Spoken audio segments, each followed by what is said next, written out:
Moi, c'est ce que j'aime créer, des personnages qui sont un peu plus effacés, disons. Puis moi, c'est eux qui m'intéressent, puis c'est eux que je veux connaître.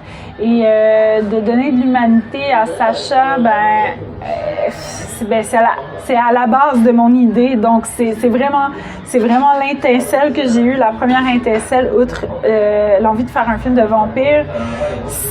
C'est vraiment cette idée-là d'une jeune vampire trop humaniste. Le titre le résume tellement bien, c'était ça le flash, là.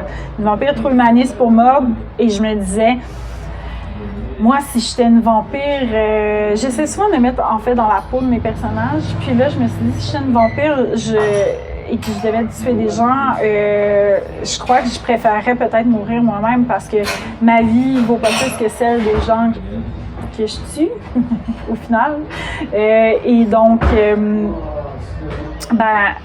c'était d'essayer de trouver une solution à ce personnage-là. Puis je me disais aussi, ce qui est intéressant, c'est que ça pourrait pas être plus contradictoire comme personnage parce que elle est humaniste et vampire, puis c'est deux choses qui sont complètement en opposition, mais qui font partie d'elle et l'un et l'autre. Donc, elle peut pas nier qui elle est.